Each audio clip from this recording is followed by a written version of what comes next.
we have a detection about 5 hours, more or less, on a radar and a new equipment that we believe that that equipment was working in not a good way, because it's not human that you have detection by 5 hours of the same object and apparently without movement. Well, we concur with the technical persons of radar in our country that the radar system was working well, and was very exciting, and we surprised when at the next day we received information about a periodist named Jaime Maussan that is studied these cases in Mexico, about that a sighting from a lot of people in the Metepec city. There is another point located southeast of the Toluca airport, about a sighting of the big flying saucer, apparently 50 meters of diameter, then for a lot of people, and that led the trash is something in the ground. Well, next November 24 of 1994, we have on service officially our new radar system, and after that moment we have information very exactly about of these sightings at the same time with the pilots and detections. That's why I'm here, because we consider in my country that this is very dangerous. We have a lot of more cases, but I don't want to use more time in this. But it's very important that the people on the world knows these events and consider that could be very dangerous for aeronautical situation, especially in my country. I don't know why in my country that's occurs frequently, but the point is that happens, and we consider dangers, and we have only, unfortunately, one trash, but we don't want to have another more. Thank you very much, and I'm sorry for my English.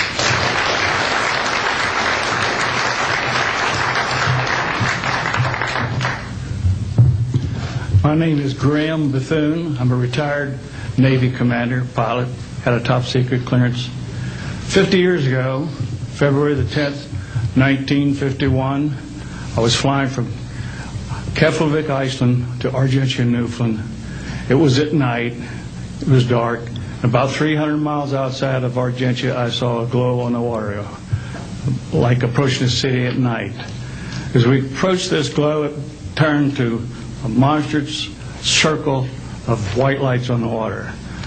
We watched this for a while. The lights went out. There was nothing on the water.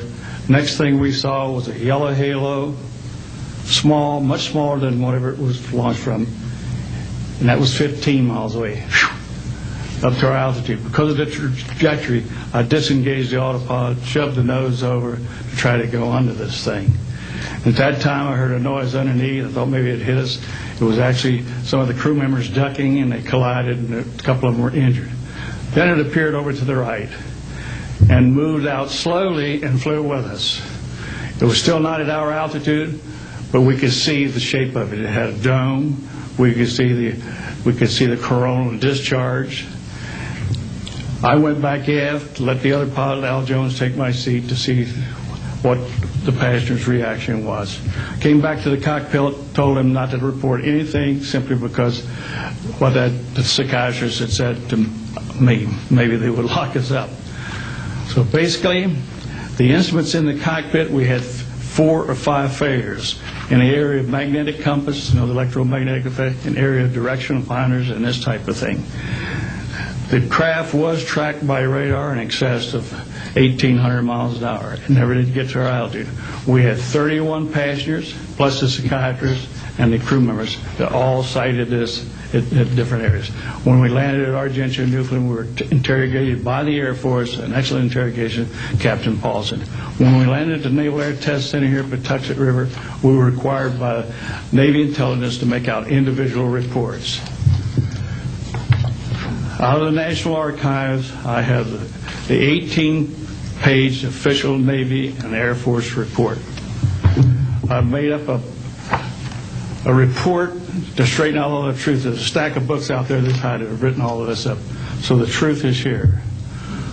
I will testify under oath before Congress that everything that I have said is true.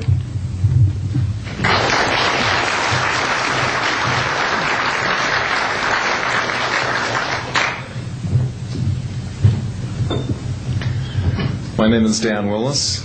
I was in the United States Navy. I held a top secret crypto level 14 extra sensitive material handling security clearance.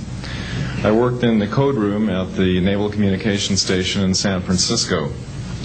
In 1969, I received a priority message from a ship near Alaska that was classified as secret.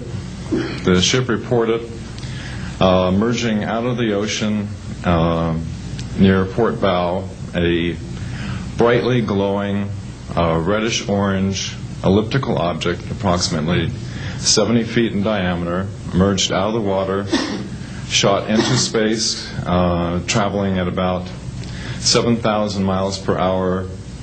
This was tracked on ship's radar and substantiated. Years later, I worked at the Naval Electronic Engineering Center in San Diego for 13 years. The co-worker who I worked with worked at the NORAD facility. When he first started working at the facility, he noticed objects going on the screens that track everything out in space and in the air, objects going off the scale, doing right-angle turns. When he inquired, his older supervisor advised him that, quote, it was just a visit from one of our little friends. He thought this was a little unusual. These statements are true. I'm willing to testify under oath before Congress. Thank you.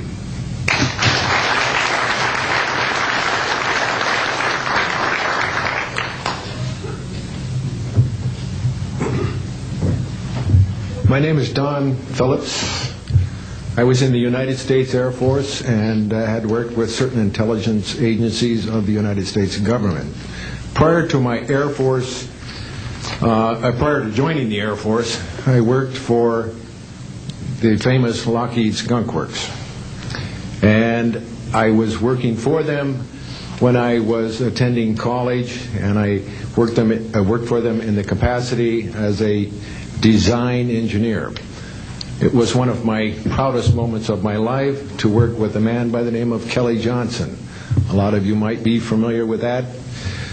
It turns out that the models of aircraft that we were building, as you know, were all classified, were in the deep black, and that I came in on the end of the U-2 project. My main project was known later as the SR-71.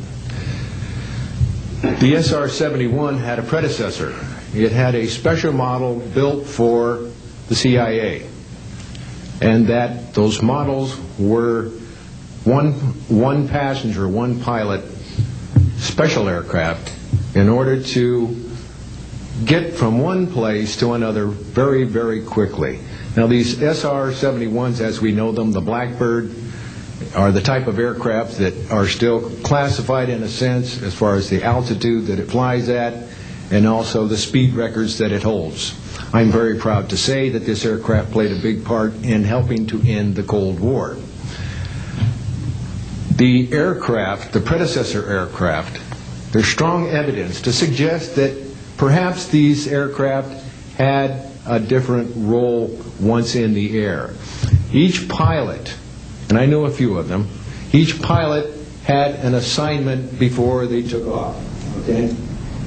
They learned about the assignment immediately prior to takeoff, and there's strong evidence to suggest that there was a dual role in that they were monitoring some type of traffic to and from planet Earth. This can be verified at a later point. I'll jump into my military experience. My first field assignment for the United States Air Force was at Las Vegas Air Force Station.